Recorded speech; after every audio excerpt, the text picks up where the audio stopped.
Counterpoint. Alamin natin ang kwento sa likod ng mga controversy. Kikilala natin ang personalidad at paninindigan ng bawat panauhin. Magbibigay pag-unawa sa bawat issue na mahalaga sa lipunan. Ako po, si Salvador Salpanelo at ito ang Counterpoint.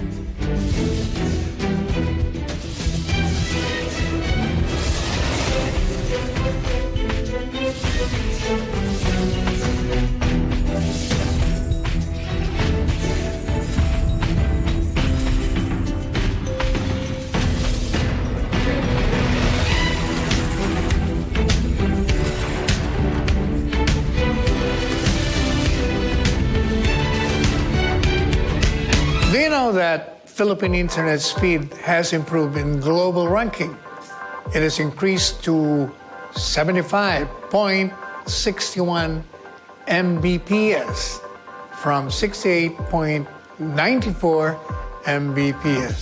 And based on Ookla's Speed Test Global Index in July 2022, the Philippines now ranks 46 out of 182 countries for fixed broadband, and we are now 84th out of 140 countries for mobile.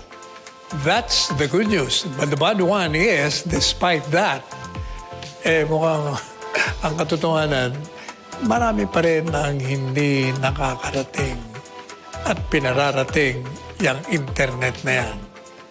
Yan ang problema sa ngayon.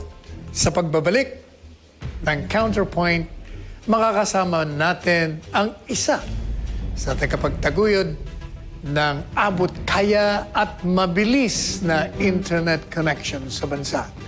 At yan ay si Mr. Dennis Anthony Uy, Chief Executive Officer at founder ng Converge ICT.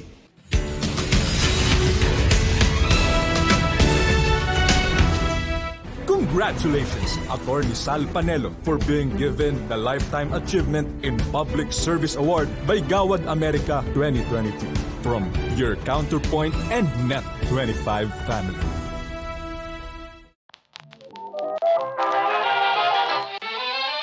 Pasiglahin ang araw ng linggo. Kayo'y maaantig. Huwag mo ubusin ang luha mo sa wala dito. Mapapaisip. What are we gonna do? Matatawa. Why so much food? Even no money, no honey, we make utang-utang. Mapapahanga. At mapapainda. Kasama si The King. Ang nag-iisang comedy king Dolphy. Ano pangalan mo? Big po. Big po. Ano mo si Fernando po? Tito Vic and Joey. Mahirap ikwento, Vicky. Mahabang istorya. At marami pang artista na pinagigiliwan noon magpahanggang ngayon.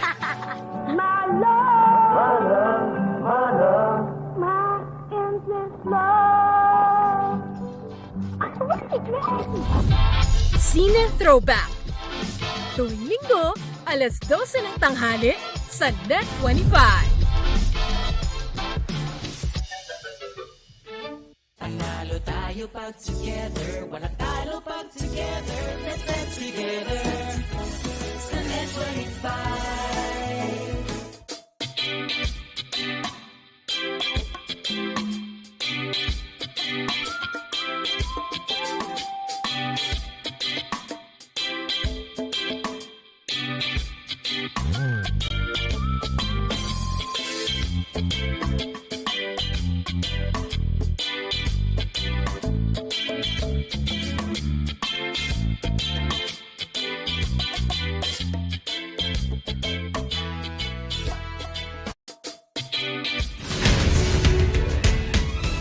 Makakasama natin ngayon ang founder at Chief Executive Officer ng Converge ICT na nagbibigay ng internet connectivity sa 1.8 milyong kabahayan sa 440 na lungsod at munisipalidad sa buong bansa. 13.5 household passed, 55% household coverage by year to 2023. They are the first in the Philippines to deploy NX 800 Gbps, enough to future-proof increasing internet users in the country. Please welcome Dennis Anthony. Uy, magandang gabi po, Mr. Dennis. Magandang gabi, Secretary Sal. Mabuti naman at napagbigyan nyo kami. Ang hirap nyo, hagilapin sa dami ng trabaho nyo. Basta ikaw may request, pwede natin push back yung ibang trabaho para sa'yo. Salamat. Sa mga viewers. Anyway, kahit na sinasabing tumaas po ang standing ng bansa sa internet connectivity, pero bakit po nananatiling mabagal pa rin ang internet? Yeah, Atty. Sal, ang Philippines is quite unique country compared to Asian countries. Okay. We saw many islands, no? We have 7,000 islands. Yeah. Then, aside from this, we should, yung rollout ng infrastructure is harder than the single island. In terms of technology, pag-uusapan, right now, we have fiber connected, in my case. Converge, connect Visayas, Mindanao, and Luzon. The whole backbone is finished, no? Basic requirement ng isang infrastructure, the digital highway, dapat meron kang digital highway to able to connect all these cities and towns, municipalities. And follow by approach different technology, katulad natin itong pwede i-connect yan by wireless. Yung sa atin, fiber, no? Next, pwede rin connect by satellite. Yung mga non-viable to connect the island ng the economic of scale. Doon papasok lahat yung mga three technology to able to catch up the whole country, no? So, sabi ko, pagdating sa speed now is a lot better compared before. Technology improvement, nandyan na. Ang problema natin, still 30% of our Filipino are not reachable by this technology yet, either way. Because yun na nga. So, dapat ito hybrid.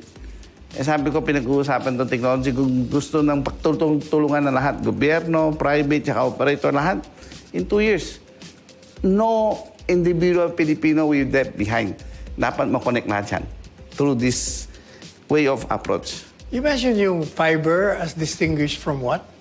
Fiber kasi is a speed of light, no? It's a glass. Although yung speed niya, ang gagandaan ng fixed fiber broadband is more stable because it's a light all the way. And capacity-wise, unlimited kasi equipment na nagbabago. Unlike yung wireless, may limitation. And kaya nakikita mo sa mobile, may mobile data cap ka. Kasi kailangan mo mag-share sa isang access point kung saan nagkaharap sa signal. Yun ang difference ng wire and wireless. Kaya yung kagandahan ng nung nakita mo nagkaroon ng fiber lahat, people are like it fiber better because it's stable at the same time, reliable, and speed-wise is faster. Kaya yun ang advantage ng fiber compared sa mga ibang technology. Maraming napufrustrate dito sa internet, lalong-lalo na yung online classes. Dahil nga sa nangyaring pandemic, kaya tayo nagkaroon ng online. Problematic naman. How do your company respond to this? What we did is, yun na nga, ang rollout is not that fast, no? So, as of today, umabot na tayo mga more or less 30 million household network. Kinonek na natin lahat buong island, no? So, imagine yung fiber din niya, dadaanan mo sa individual bahay bago mo i-drop sa mga household. Number one, fiber is stable, no? Compared to wireless. Yung wireless kasi pag nag-ulan yan, o kaya frequency noise, makakaroon ng interruption. Kaya makikita mo yung mga nako-complain yung mga customer. And at the same time, yung isang cell site, pag kulang, ibig sabihin yung distribution mo sa capacity, mas maliit. So pag nag-video lahat, nag-share kayo doon, medyo mahihina yung quality, no? So, isa yun. So, tendency, kailangan dyan i-upgrade, i-improve, Pagdating sa fiber, mas madali. So, katulad yan sa San Juan, yung binabanggit mo, paano natin i-improve yung quality of fiber? Inumpisahan namin during the pandemic kay Mayor Zamora. Naglagay kami ng fiber sa mga 7,000 public schools students, which is LGU partnership with Converge. Kinonect namin lahat ang mga estudyante. So, they're so happy and stable connections in term compared do sa ibang mobile technology. How do you speed this internet connection? Ano bang dapat talaga? So, ang fiber technology gamit namin tinatawag na GPON, no? Ang GPON actually from my control room up to the home, we can deliver 1 gig connection.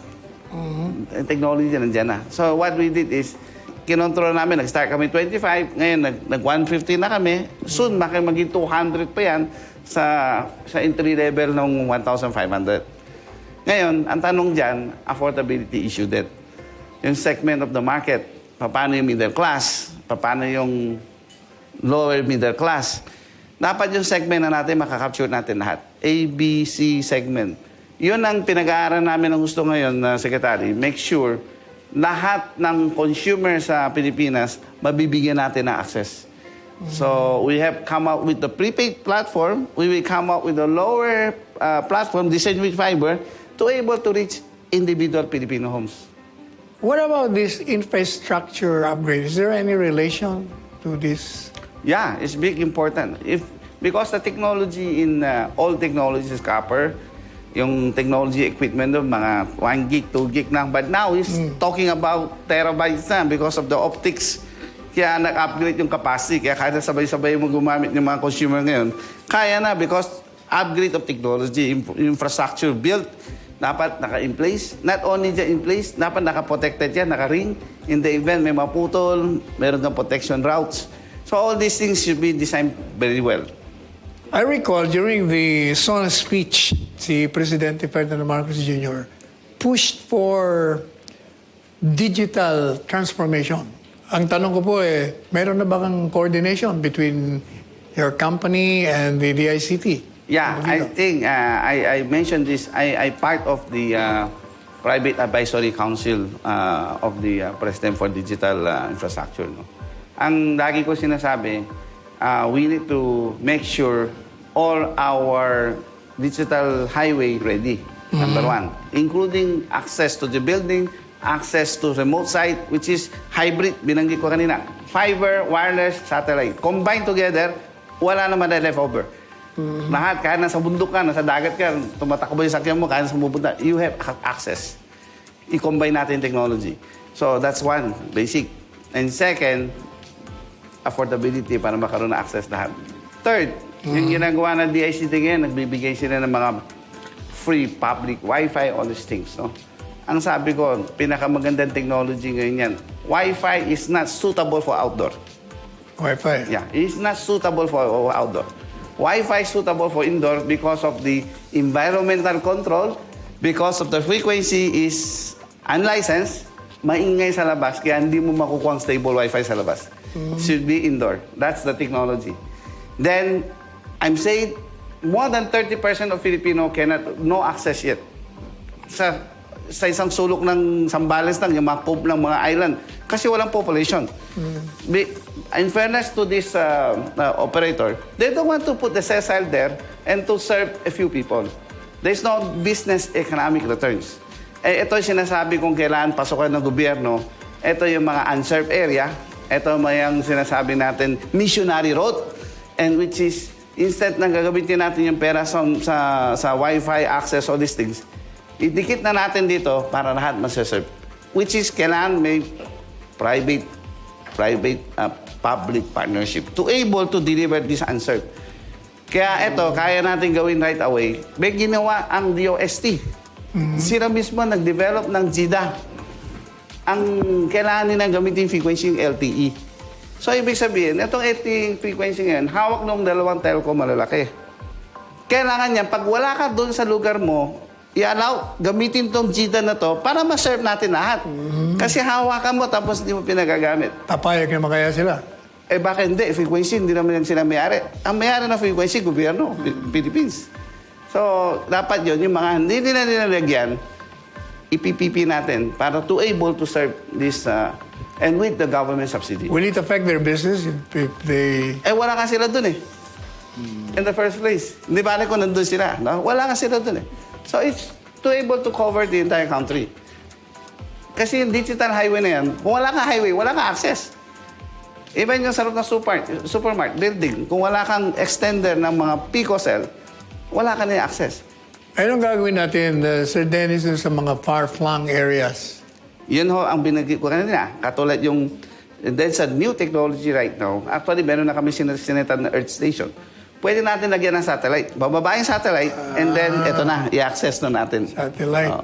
Kasi may island ng mga 500 population, may island upland ng satellite is the best and quicker. Yun yung bang ginawa nyo sa Cordillera, yung pinakiusap ko sa inyo? Secretary, dininya ko all the way ng fiber yon. And buong Cordillera, dyan, dinagyan na natin ng fiber. Tuwan-tuwa nga yung mga taga-Cordillera, Yeah. nagkaroon sila ng internet connection. Katulad itong island sa Batanes. Hindi possible na pwede maglagay ng fiber, pero how many years is going to recover and population is 4,000. Ngayon, ginagawa ng mga telco ngayon, nilagyan nila satellite. So satellite, para sa satellite, nilagyan nila cell site. Yun, para i-cover. Pero yung quality-wise, you cannot compare with... Pero at least meron, may connection at may access. Hindi naman tayo mahihirapan doon sa satellite. No. Installing one. Ang suggestion ko talaga, in due time, government should be have a satellite transponder Dapat. space. Dapat. Kasi 60% of the usage of the satellite should be government use. One, disaster country tayo.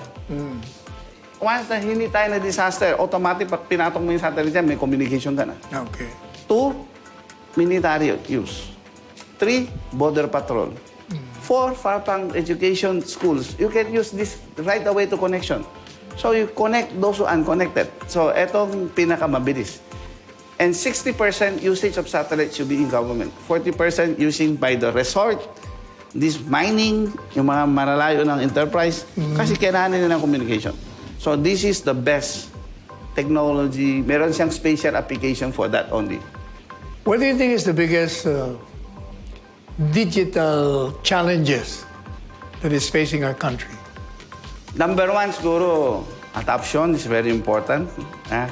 Yung tao, kung gusto natin. In fact, during the state visit of PRD that time in Korea, I'm there. I'm introduced the Korean Telecom. In fact, the NIF of government agency of Korea came out with a study for our Philippine government kung ano dapat gawin. Kasi Korea is number one. There are 7 consecutive years of ICT award of UN ng most government readiness in terms of ICT sa buong mundo. So, bakit pa tayo mahirapan mag-isip kung ano-ano? We need how to listen, learn, and implement. Learn from others ng successful. I-adapt natin. So, that's quickest part. We can do it right away to transformation to the country.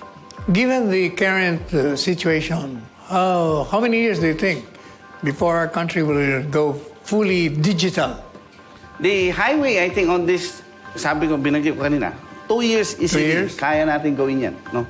So, even yung transformation, yung platform itself, kailangan gawin yung cloud services, all these things. I think it should be involved private here. Hindi ko sinasabi hindi kaya ng gobyerno, but took so long because of skill set, number one, capability, yun ang kailangan. So, once we involve private partnership here, I think they will access, they accelerated and very fast. Because we have experience already in this field to implement to the government. Sa ngayon po ba, ilan ba kayong companies ang involved dito sa digitalization? Marami. We have a lot of talent in Filipino. In fact, our good talents, minsan nga wala nga dito, nasa labas. Tinutulungan ibang bayan. Maraming technology na pwedeng ready, like Singapore, when they're successful. Ito nga national ID na natin sa sampling ko, hanggang ngayon, wala pa. Why? Bakit? Oh, that's another issue. Sabi ko nga, kung tutuusin mo, kung makapag-isip ng maayos, bakit hindi mo ilagay sa QR code, i-download mo na lang, kaya sa issue mo individual 70, how many million, 110 million, kaya na mo matatapos yan. Printing mo IDs, kung isa na nag-print, how many years are we going to finish? So we should think a way how to digitalize it and how to go to the cloud and let people download to the cell phone, hybrid. You have QR code, you can go everywhere. Yung adoption natin, mabilis. And in terms of digital. nung nagka-COVID tayo, meron tayo co-op, yung PH, nagagawa natin. This is the same concept. By the way, how can your company and others help in the digitalization with respect to services of government para maging efficient, effective, and immediate? Actually, Secretary Sal, the digitalization is already in a lot of first world countries, and they've been successful. Okay. Sample ko Korea and Singapore. The example of the health insurance, one is patient registration. Yeah, may na-connect na national ID, meron na siyang KYZ record. Pagpasok ng patient, alam niya, number, automatic, may database, naka-cloud na yan. Papasok sa hospital, dala-dala yung national ID, pasok sila. Even mag-check out na sila, hindi na sila mag-file. Automatically, mag-check out sila, yung PhilHealth, magbabayad na diretso sa hospital. Totally, this is paperless. So, hindi na kailangan yung one directors, saka individual people, katulad ngayon, mag-a-absent pa sa trabaho, magpa-file pa na ng mga claims, and then yung payment ng hospital, kina-complain, ang tagal-tagal hindi sila binabayaran. This should be, that's improvement of digitalization, totally seamless and totally paperless. That is the most efficient way and totally integrity. Walang kalokohan dyan. And other countries have been doing it, so Yes. we cannot understand why we cannot do it ourselves. I think this proven already in Singapore. You want to get a passport, you just online it. And they will give you a schedule. You go there, picture, and you get the passport. That's how quick it is. You don't let our people to queue. How many kilometers of long and nakabila sa araw. So this is a proper way how you adapt and success to other countries, improvement, and we just bring it here. And this is involvement with the government initiative and private sectors, and we can do right away with PPP. What is your take on this compulsory registration of SIM cards? That's quite important also kasi ang daming fraud kasi SIM card kasi sino 2-5 pwede bumili tapos walang registration. Nagagamit sa extortion, nagagamit sa whatever criminal activities. So once you have, sabi ko nga, babalik na naman tayo sa number 1. Once you have national ID, that's a perfect. And once you have national ID, you require all these telco companies just set up a platform in the cloud. To able to register, send national ID to me, send the SIM number to me, and upload it. And then within 30 days, dapat kung mag-comply ka, kung hindi, buray mo na dyan. And that's registration you happen. And that's how quick it is. If we want to implement it. But national ID is important kasi kailangan natin idikit kung kaninong nag-issue yung SIM sa national ID. So that database is so important. And you said earlier that in 2 years we can do this? Yes. Really? If you want to do it, it's so quick. In 2 years, we can digitalize even segment by segment as quick as possible. What should the government do to hasten, accelerate? We need to listen. We need to learn. And when we see this applicable to us, and we adapt. And this is already in other places. It's not new to us. If you go outside country, it's not new to us. So that's, we find who have this capability and let government partner with them and make things happen. Umiinit po ang ating talakayan. After a break, babalikan po tayo at yung personal level, yung buhay naman ng pribado ni Mr. Dennis Uy, ang ating kakalkalin.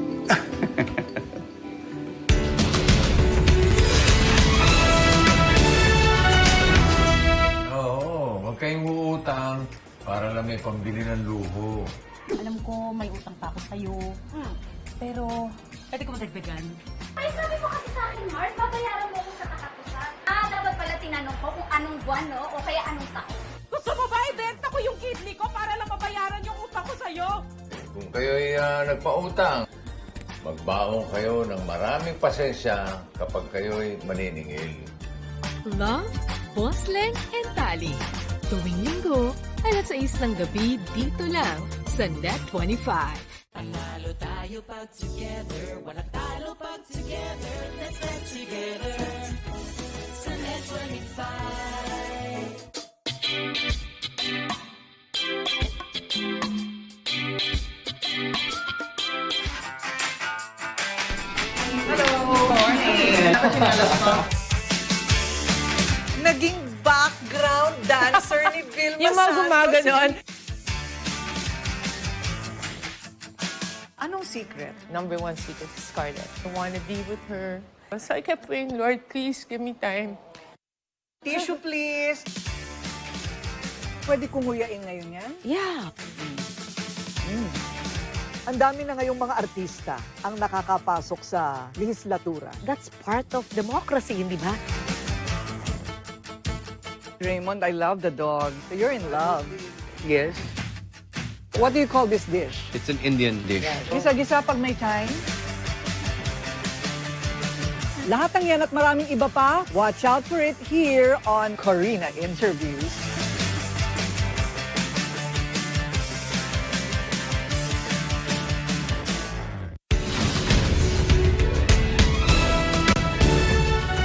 Kilalanin na po natin si Mr. Dennis Anthony Uy ng Converts sa kanyang personal na buhay. Pagpasok ko ng Administrasyong Duterte, pumailan lang ang pangalang Dennis Uy. At meron din isang Dennis Uy na sumikat. Kaya kung minsan nagkakalituan, sino ba si Dennis Uy? Kasi yung isang Dennis Uy, Phoenix. Itong isang Dennis Uy, Converts. Kaya tanong natin sa inyo, Sir Dennis, napagkakamalan ba kayo? Kasi siya tinatanong rin kung napagkakamalan na kayo eh. Lagi, I think, maraming beses sa different agencies. Yeah. So palaging you have to correct them? Yeah. In fact, like yung mga hotel check-in, minsan yung address yung mali ko, correct ko na naman. Minsan yung mga hotel, pupunta ako sa abroad. So pareho ng may mga file na kami. No? Eh, lalo na siguro sa mga pag kailangan ng police clearance. Kasi maraming Dennis Uy. Actually, ang maraming Dennis Uy kapangalan. Oo. Kaya nung ako nagkaroon ng pagkataon, ginawa kong second name yung Anthony. Dennis Anthony Uy. Nabasa ko yung isang biography yung sa libro eh. Parang binabanggit na you work as a maintenance assistant of your uncle. Can you tell us about this? When I started, because I'm from China, no? So 1978, pagdating ko, I don't no right at all. I went straight to my uncle's supermarket. Hindi ko lang What's the name of the supermarket? Johnny's Supermarket in Angeles. Pampanga. Pampanga, no? So that's early Johnny's. 70s. So hindi ko kailangan trabaho ko doon. Hindi ako marunong magwalis, magbukas ang pinto, magsara, kaya hawak ng susi. So nakahiligan ko kasi meron siyang maintenance division doon. Yung walking freezers. So meron siyang mga gumagawa ng nagre-rewind ng motor, nagre-repair ng anything, refrigeration, yung condition. Doon ako nakahilig.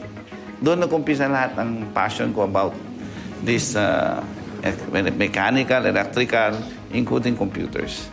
And nagkaroon din sila ng mga video games dati. Ako na nagre-repair.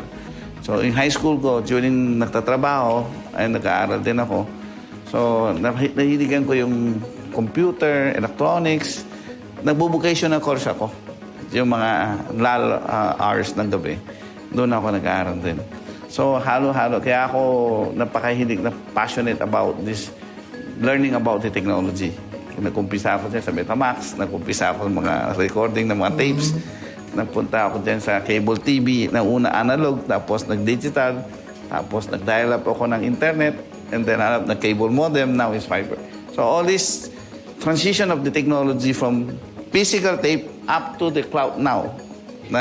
Everything, this new segment past 30 plus years, naabutan ko lahat yan. Hindi ko binitawan. Now you mentioned you came from China. Can you walk us through your story from China? What are these circumstances? What were the circumstances that brought you here? At kumusta po ba yung buhay niyo sa China noon bago kayo nakarating dito? At ilang taong kayo? How old were you then? 1978, I was only 11 years old. 11? Yeah. My grandpa died here in Philippines. Matagal na sila dito. And my uncle also have a business here in early days. Yung mga Vietnam Wars, pa yung mga dyan sila nag-umpisa sa supermarket. No? So I think the third generation, doon ako pinanganak. Pero yung mga relatives namin sa Pilipinas, early days, mga 1930s, early days, 20s, nandito na sila. So yung hardship during that time is a cultural revolution. Sa China? Yes. Now, yung Forbes profile ninyo sa magazine, nilarawan kayo as the only chief executive officer ng isang major Philippine internet company, Converge, na merong tech background. Paano nagkaroon kayo ng tech background? When I'm young, no, itong mga computer, I'm one of the Sun Microsystem distributor noong 2004 sa Pilipinas. Yung mga malalaki ng computer ng sineserve ng mga bangko, mga malalaki, no.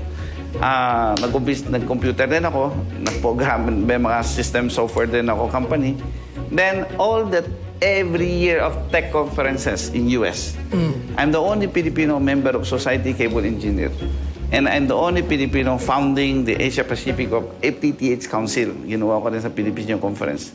So, ibig sabihin, sa mga updates of technology from outside, mas marami ako natutuhanan sa labas sa mga talagang industry focus na meron sila yearly ng conferences, doon nila papakita sa iyo ano yung bagong technology and ano yung trend of technology.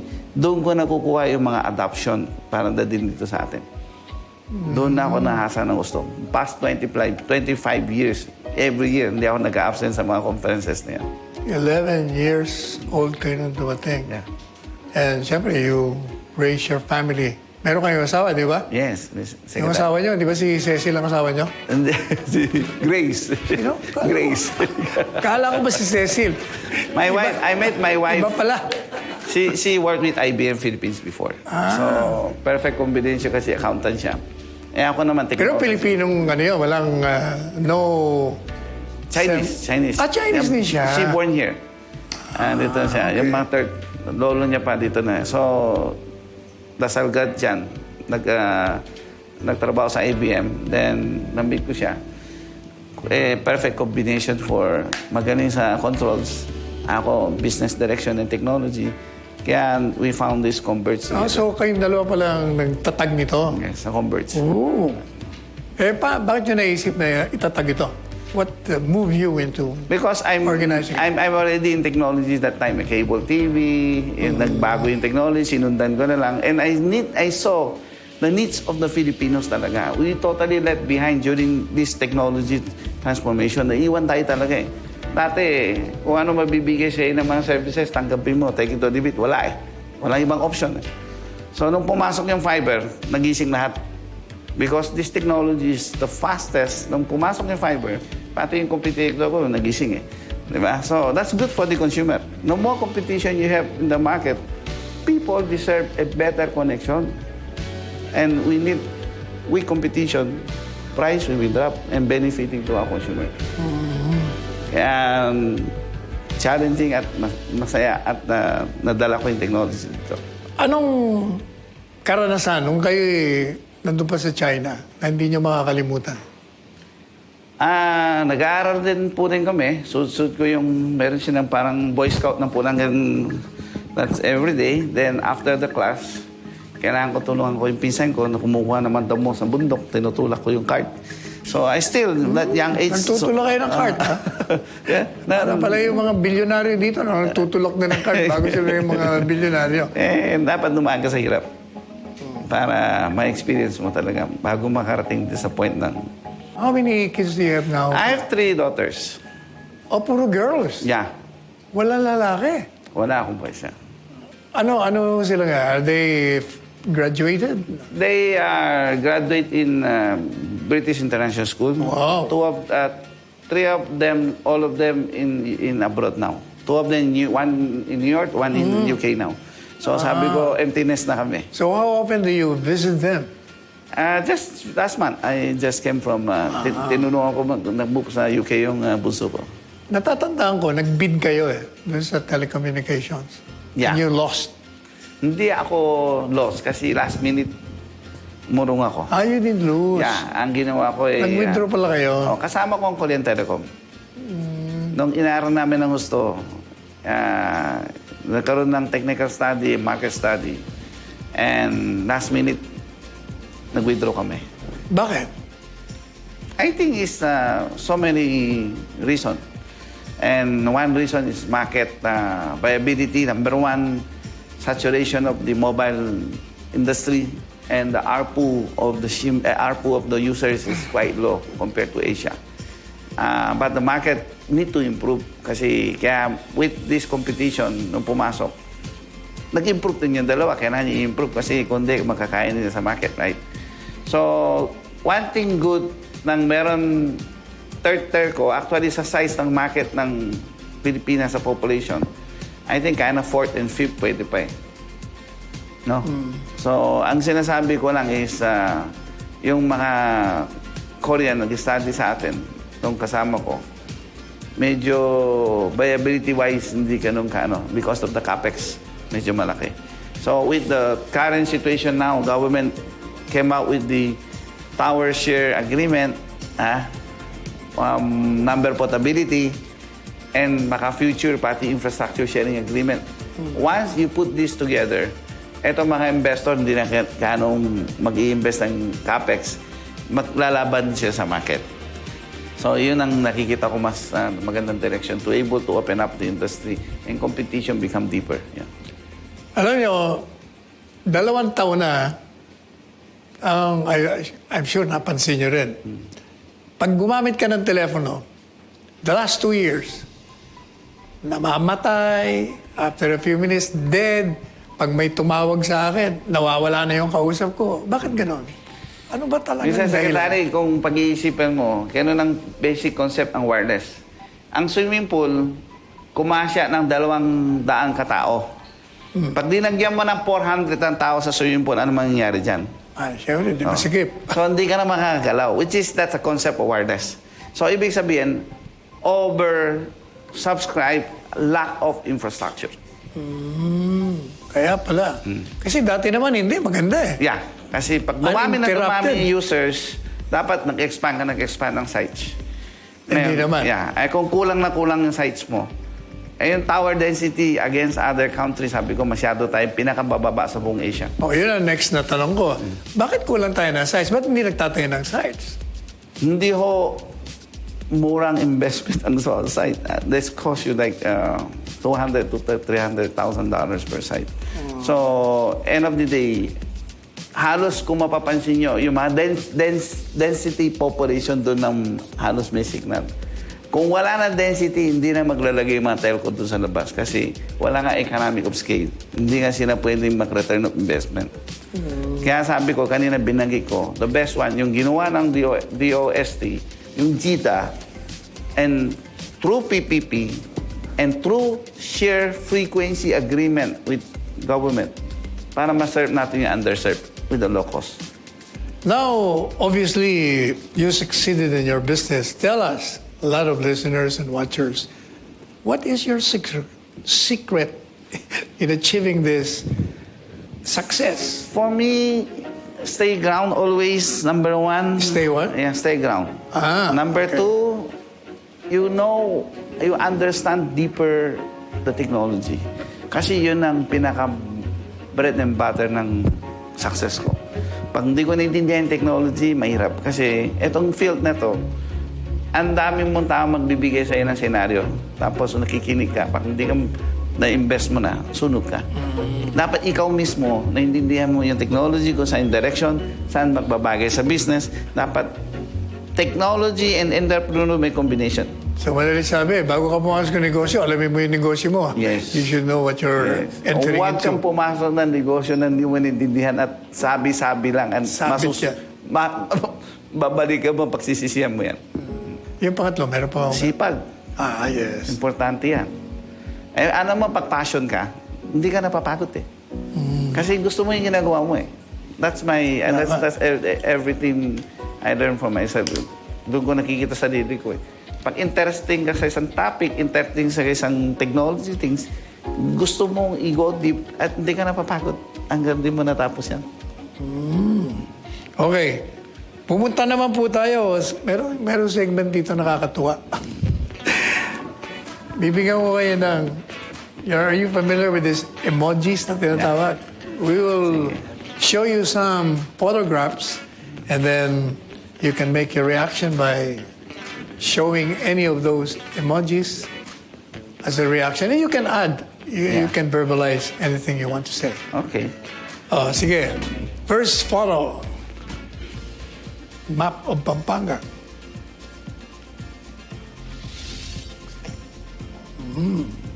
Okay. Next. Yung kapangalan nyo. Thumbs up. Okay. Why not? Kaibigan ko naman siya. I know you. Yan. Clark Network. Ito na rin to. Hindi ba yung basketball team ng Converge yan? Yeah. Swerte din. Tinalo namin yung Miyerkules. Tinalo na sa Mikit. Meron ba kayong imports? Yeah, we got imports this time.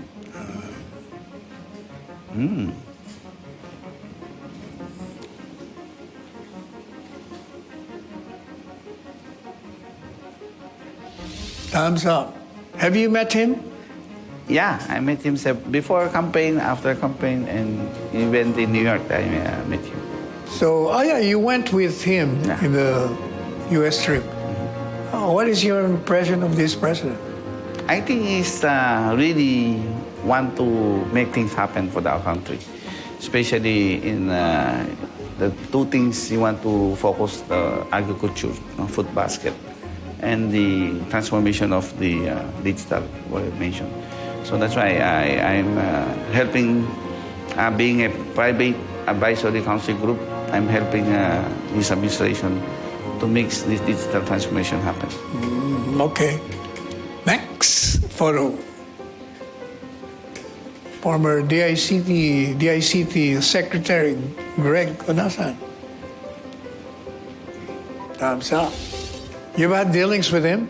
Yeah, he's a good friend. Next. Marami pa dyan. Isa lang? Oo. Kasi yung iba, lahat din nila. Ano to? Care. Kasama din yan. Dalawa dapat. Pero paminsan sabi pa, wala. Ito dalawa, yan. What is her endearing trait to you? Well, very, strict in terms of... strict? In terms of policies. Kasi accountant, may pit. Normal yan. Then, she's very... when the kids grow up, talagang nandiyan yan. Yung direction ng bata, natututukan niya. So, yung mga anak ko, sabi ko nga, mali yata nung pinadala ko sa America Education. And they've been one of all the good schools. Pag nandun na, ayaw na umuwi. So, that's the part. But for the kids, and they're happy because all of them mostly in the Ivy League schools. How are you as a father to these tres Marias? Are you the doting father or the strict father? No, ako daw nagbibigay sa akin ng spoiled, no? Spoiler ka pala. Nagkakalit yung buhay ko sa akin. Pero, I'm very close to three of them. Every now and then, nakakausap ko sila. Next. Ano yan? Mga no access yung mga bata sa internet. Yan, ito sa talaga to. Because they did deprive the service. Yeah. They deserve better. So that's why when these people underprivileged, the only quality and better education to uplift them. No? So that's why when partner with this kind of services to public, I'm always extend necessary help to these people. Next. Oh, yan. The controversial Elon Musk. Wow na lang. Wow. Ano siya? He's yung utak niya totally different. So, why different? Meron siyang disruptive technology ng which is showing some impossible but times naging impossible din. Pero there is no such, is high risk. No? Katulad yung ginawa niya Tesla, but it's successful, takes a while, right? Yung ginawa niya itong mga satellite things, no? That's different segment technology, and that's good. Another one, gusto niya gumawa ng battery generation on the future, DC power. Futuristic, in short. But as of today, wala pa. Not easy. Parang ahead of his time. Yeah. And meron siyang may sariling mundo. That's exactly, I know. Yeah. Next, kalderetang kambing. That's my favorite. Ako rin, type ko yan, kambing. That's my favorite food. I'm still... You cook? No. I learned eating kambing in Pampanga. So, every now and then, my brother still cooking some food for me. Pinapadala niya rito. When you were a young boy in China, what was your favorite food? China is kamote. Yeah, that's early days. They just boil it. And kamote mixed with congee. That's the only food we have. Very seldom you can eat this Kala pork. ko pansit. No, that's early days. Noodles have some, yeah. But hard to find you eat the rice during that time. Hard to find? Because? No production of rice? Pag kumakain ka na rice during that time, ano ka na, medyo kaya ka na. Kumakain ng dahon ng kamote na kinakain ng probinsya. Dahon ng kamote? Yeah, probinsya kami. Albon, masarap naman yun. Probinsya. Health food. All right. So, thank you very much, Mr. Dennis Uy of Converts, not of Phoenix. Thank you. Thank you, Salamat Secretary. po. Anytime. Thank you, Atty. Thank you so much. Thank you po. Sa pagbabalik ng Counterpoint, aalamin natin ang bagong kwento na kapupulutan ng aral, impormasyon at inspirasyon. Diyan lamang po kayo. Huwag kayong alis.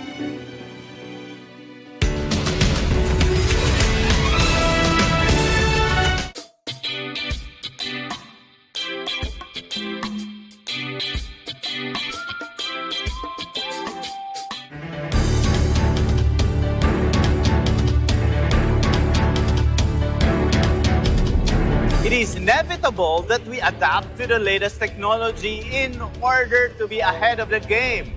One such technology is blockchain and how it is creating waves in the digital space as the go-to decentralized ledger of data. Sounds intimidating. Then let us learn together from the experts we spoke with at the first Global Blockchain Summit in Bataan. Blockchain will be actually the future, right? Pero yung fundamental, kailangan may ayos. Bago ka naman dumating doon, at least educate, create awareness, and step-by-step model. Open for Business with Cesar Vallejos, Sunday, 9 p.m.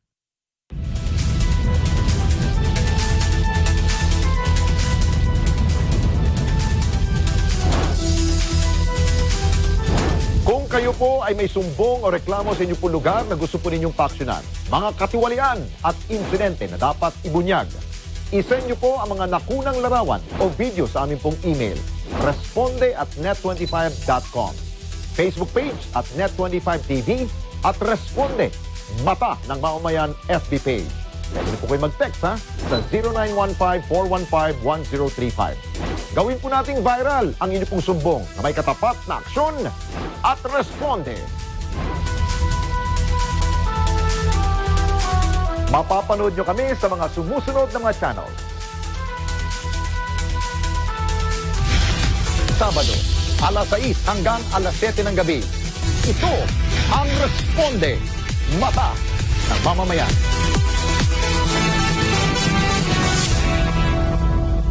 This portion is brought to you by North Luzon Express Terminal. Ayon sa United Nations Convention on the Rights of Persons with Disabilities, ang mga tinatawag na person with disabilities o PWDs ay ang mga may pangmatagalan na physical, mental, intellectual o sensory impairments.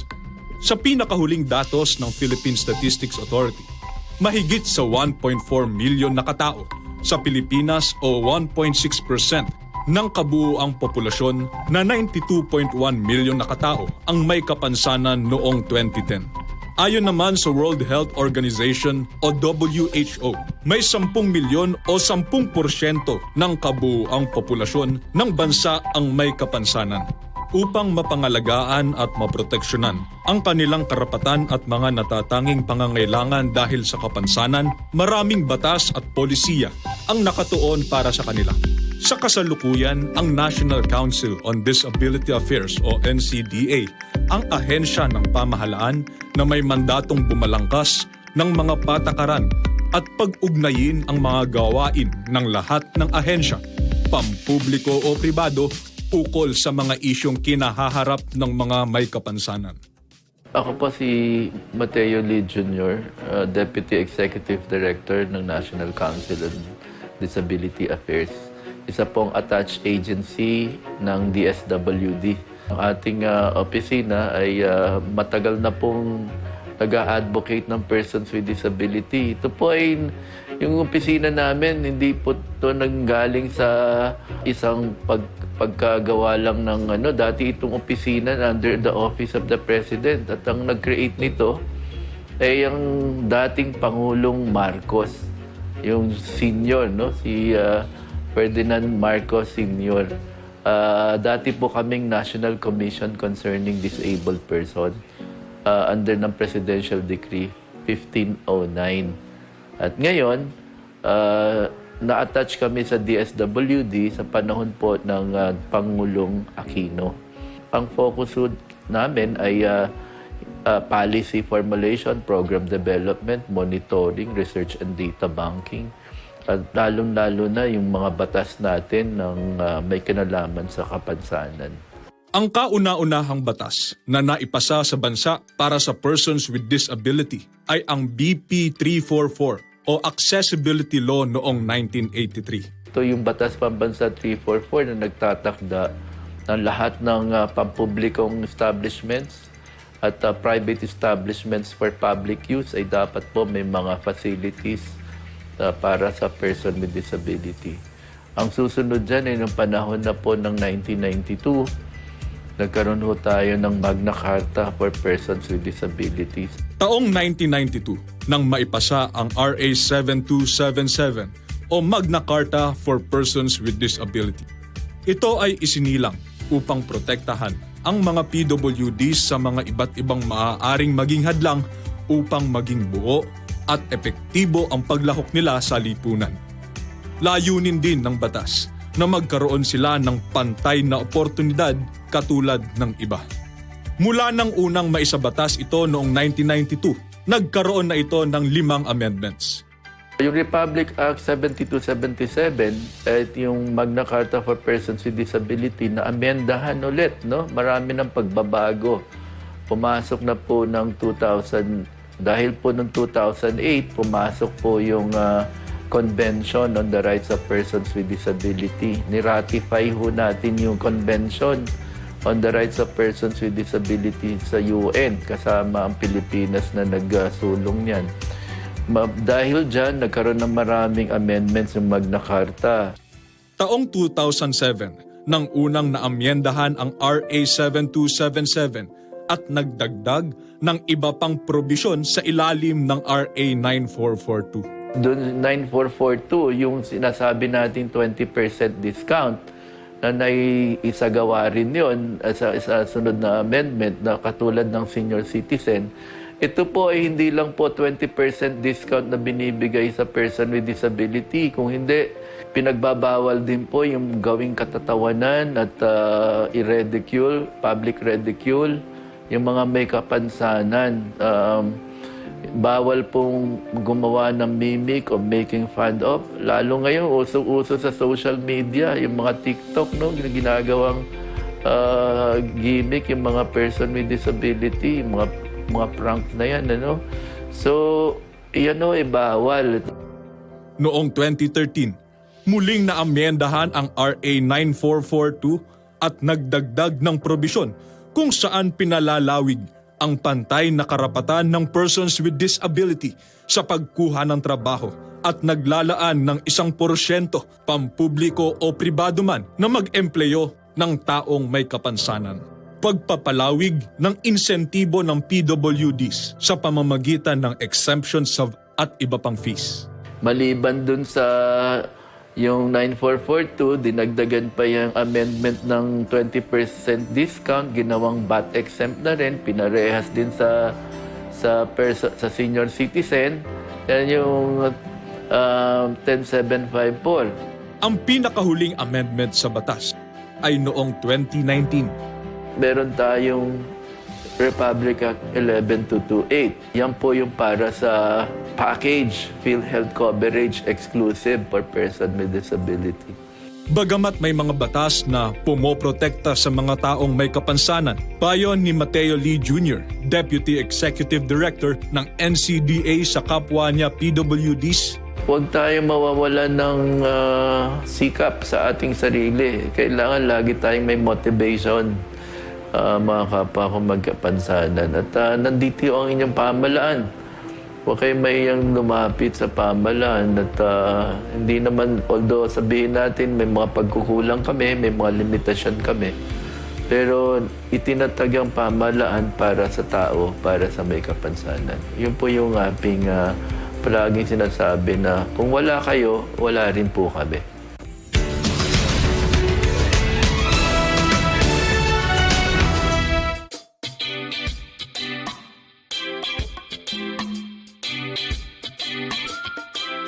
Ang mga pinakamainit na isyu, pangyayaring nakaapekto sa lipunan, mga kaganapan sa politika, tatalakayin, lilinawin.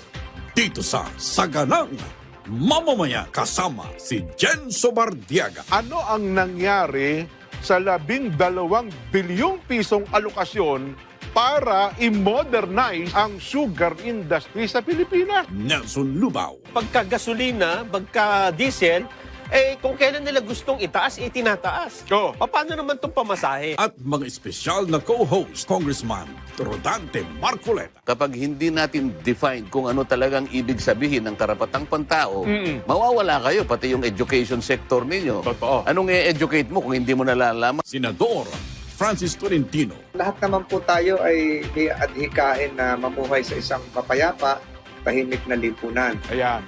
Lahat ay nagkakasundo-sundo. At Benny Antiport. Yung kakulangan ng tubig, yung tagaraw. And of course, kasunod na dyan is yun na pagbabaha na yan ay masusolusyonan na rin dahil dito magkakaroon na ng mga tinatawag na irrigation system. Lunes hanggang Biyernes, alas 10 hanggang alas 11 ng umaga. Saganang Mamamayan. This portion is brought to you by RJK Services Manpower Agency Corporation. The pandemic has highlighted the vital role of internet connectivity in the efficient delivery of services, whether in school, for online classes, work from home, and services for government transactions. As the world becomes digital, access to it is not only a privilege, but it has become a matter of right for everyone. Join me again next week as we engage with some of the country's most influential and controversial personalities. I am Salvador Sal Panelo, and this is your Counterpoint.